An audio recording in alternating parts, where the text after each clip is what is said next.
Single heart beat scan ఒక్క second లోనే world class 640 slide CT scan ఇప్పుడు మీ vista imaging Banjara hills లో. Sir ఇప్పుడు ఇంతటి మెసేజ్ ఓరియంటెడ్ పాట ఈ చిలక ఏ తోడు లేక అనే పాట ఇంత సెన్సేషన్ క్రియేట్ చేసింది కదా. అయితే మీ మీ స్టోరీయే ఒక అద్భుతమైన సందర్భం శాస్త్రి గారికి, ఇంకా ఆయన విశ్వరూపం అది. అయితే ఇలాంటి సందర్భాల్లో బాలుగా రియాక్షన్ ఎలా ఉంటుందా అనేది ఒక ఇంట్రెస్టింగ్ ఫ్యాక్టర్. అంటే అలాంటి వాడికి కొంచెం అనుభవం వాడికి కొంచెం ఊహించగలను, కానీ మా ప్రేక్షకులకి ఈ పాట పాడినప్పుడు బాలుగారి రియాక్షన్ ఏంటి చెప్తానండి. చాలా అద్భుతమైన రియాక్షన్ ఉందండి, మామూలు రియాక్షన్ కాదు. సాధారణంగా నా అదృష్టం కొద్దీ అంతటి మహాస్వరకర్త ఆయన ఆ స్వరం పట్టుకుని, అంటే బాలు అనే పేరున్న స్వరం అది, మహానుభావుడు, బ్రాండ్, ఇంటర్నేషనల్ బ్రాండ్, మామూలు బ్రాండ్ కాదండి అది. అలాంటి మహానుభావుడు నాకు పాటలకి పాడడానికి వచ్చేటప్పుడు ఇక మిగతా ఏమీ పెట్టకండి, హాయిగా పాడేసుకుని వెళ్ళిపోదాం ఇంటికి అనేవాడండి ఆయన. ఇది ఆయనకు ఉన్నటువంటి ఇది. అప్పుడు మీడియా ఆర్టిస్ట్ అలాగని చెప్పేసి అందులో రికార్డింగ్ జరుగుతున్నప్పుడు అండి ఆయన వచ్చారు. వచ్చిన తర్వాత ఫస్ట్ ఈ పాట అయితే బాగుంటుంది అలాగని చెప్పేసి ఆయన వచ్చిన తర్వాత ఈ పాటే అక్కడ పెట్టామండి. పెడితే ఆయన చూశాడు. ఆయన చిలక ఏ తోడు లేక ఎటేపమ్మ ఒంటరి నడక మొత్తం చదివాడు పాట అంతాను. ఏమండి కృష్ణారెడ్డి గారు, ఈ పాట ఎవరు రాశారు అని అడిగారండి. ఇలాగ మన శాస్త్రి గారు రాశారండి. మీరేమో అనుకోకపోతే నేను వెయిట్ చేస్తాను ఒక 10 నిమిషాలు, శాస్త్రి గారిని పిలిపిస్తారా మీరు అని అడిగారు. చూడండి, శాస్త్రి గారిని ఒక్కసారి పిలిపించండి సార్, ఎందుకంటే పాట చదివిన తర్వాత ఆయన అభినందించకుండా ఉండలేకపోతున్నాను నేను. నాకేమి ఇప్పుడేమి పర్వాలేదు, అంటే మీకు మళ్ళీ నెక్స్ట్ సాంగ్స్ ఇవన్నీ ఉంటాయి కదా, మీ రికార్డింగ్కి వస్తే నేను ఏది పెట్టుకోనండి, ఖాళీగా ఇంకా ఆ రోజంతా ఎంజాయ్ చేస్తాను నేను. మీరు ముందు పిలిపించండి ఆయన్ని, కారు పంపించండి, వెంటనే వచ్చేదాకా నేను వెయిట్ చేస్తాను, సరదాగా కబుర్లు చెప్పుకుందాం అని. అంతకన్నా ఒక ఫోన్ చేసి శాస్త్రి గారికి చెప్తే ఆయన అయ్యో బయలుదేరి వచ్చేస్తాను, కారు పంపిస్తానంటే అక్కర్లేదు నేను వచ్చేస్తాను, బాలు గారు లాంటి వాడు అడుగుతున్నాడు అని అంటే నేను ఉంటాను ఇక్కడ అని చెప్పి వస్తారండి ఆయన. ఇమ్మీడియట్గా వస్తారండి.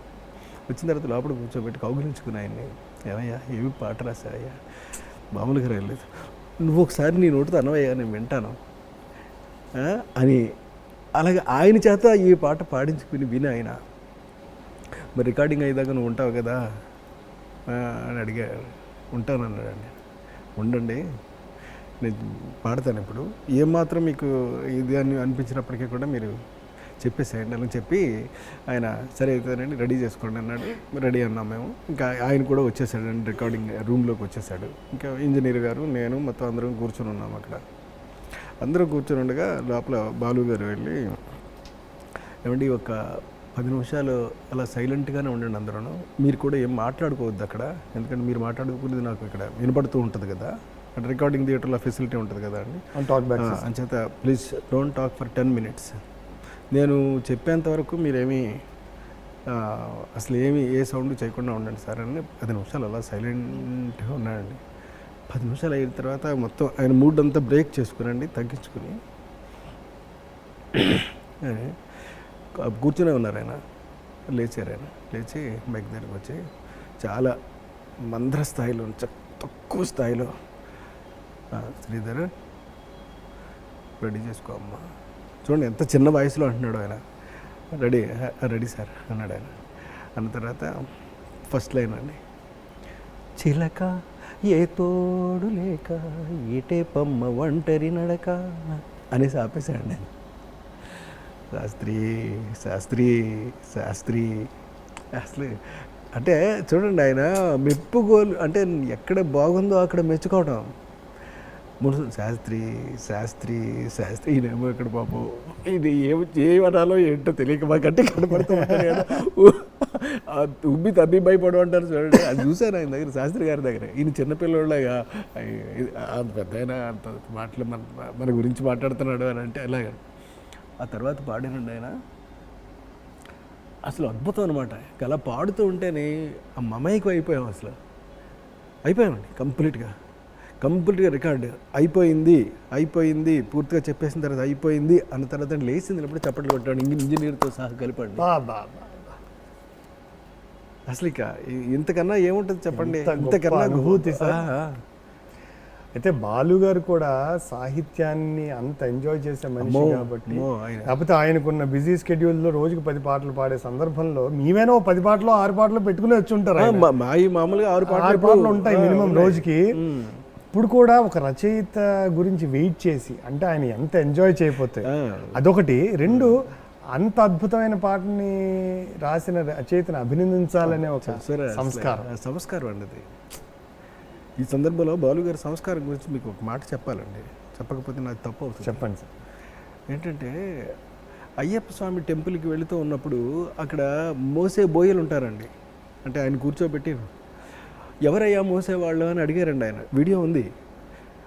అప్పుడు ఎవరో ఒక 4 వచ్చారండి. వస్తే ఆయన లెగిసి వెళ్ళి వాళ్ళ పాదాలకి నమస్కరించండి ఆ తర్వాత వెళ్ళి కూర్చున్నాడండి ఆయన. ఇంకంతకన్నా సంస్కారం ఎవడుంటాడండి, మహానుభావుడు ఆయన. అలాంటి అబ్బబ్బబ్బబ్బబ్బా, నేను చాలా విన్నాను సార్. ఇది కూడా కానీ నేను చాలా సందర్భాల్లో చాలా దగ్గరగా ఆయనతో పనిచేశాను. మీరు అన్నట్టుగా చాలా తక్కువ కాలంలో ఒక 2 మహానుభావుల్ని మనం కోల్పోయి ఇండస్ట్రీకి సంబంధించి, అంటే వీళ్ళందరూ తెలుగువారు, వీళ్ళిద్దరూ ముఖ్యంగా తెలుగువారు అని చెప్పుకోవడానికే మనం అందరం గర్వించాల్సినటువంటి వ్యక్తులు. అంటే పుట్టడం గిట్టడం ఇదంతా. అప్పటికే ఆత్రేయ గారు వెళ్ళిపోయారు, మహానుభావుడు. ఆ తర్వాత కొంచెం గ్యాప్ తర్వాత వేటూరి గారు వెళ్ళిపోయి స్టార్ట్ చేశాడండి ఆయన. వేటూరి గారు బాలు గారు వెళ్ళిపోయారు, బాలు గారు శాస్త్రి గారు వెళ్ళిపోయారు.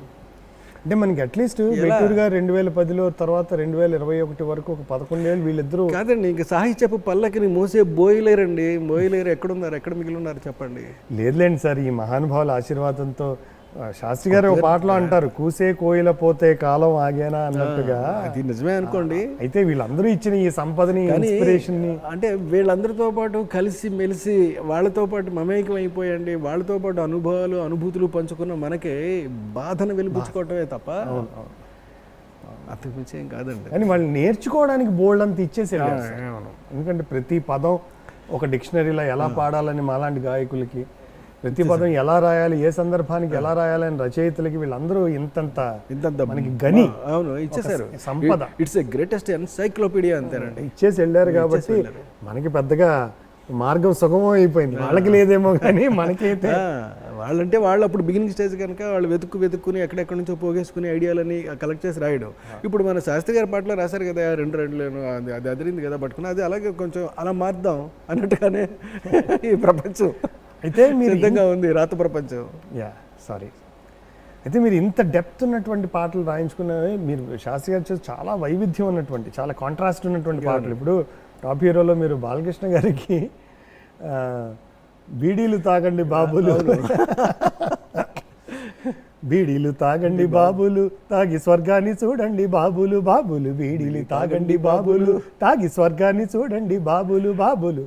అందులో అమ్మాయేమో భీముడంటి బాలయ్య, బీడీలు ఆపయ్యా అని అమ్మాయి. అట్లాంటి ఈ పాటకి శాస్త్రి గారి దగ్గరికి వెళ్ళాలని ఎలా అనిపించింది సార్ మీకు? అంటే ఎలాంటి పాట అయినా చెక్కేయగలడండి ఆయన. అంతేనండి, సరస్వర దగ్గర నుంచి చిలక దగ్గర నుంచి ఎక్కడికైనా తీసుకెళ్ళిపోగలడు. అంచేత బాగా డిఫరెంట్గా ఉన్న పాట ఏదైనా ఉంటే ఆయన దగ్గరికి మోసుకుపోయేవాళ్ళం. అందులో ఇది కూడా డిఫరెంట్ సాంగే. యువతల బాలయ్య, అవతలేమో బీడీల మీద పాట రాయవలసింది శాస్త్రి గారు. చూడండి కనెక్షన్స్ ఎలా ఉంటాయో. మరి ఆయన ఏమన్నా తక్కువ తిన్నాడా? అద్భుతంగా రాశాడండి ఆయన. ఆ 2 లైన్లు చివర్లో బీడీ చెడదని ఒప్పుకుంటానే, అందుకని కాల్చి బుగ్గి చేస్తున్నాను అంటే అది తమాషా. చెడ్డది కాబట్టి కాల్చి బుగ్గి చేస్తున్నాను. అయితే ఇప్పుడు మనకి సెన్సార్ పాయింట్ ఆఫ్ వ్యూ నుంచి మీకు కానీ శాస్త్రి గారు కానీ ఎలాంటి అభ్యంతరాలు రాలేదా? అసలు ఎప్పుడూ లేవండి. Smoking is injurious to health అని స్మోకింగ్ అనేది ఒక చిన్న స్లిప్ లాంటిది వేస్తారు కదా, అది వేస్తే ఏమి రాలేదండి. పైగా దానికి ఏమి ఆక్షేపణలు ఏమీ లేవండి అసలు.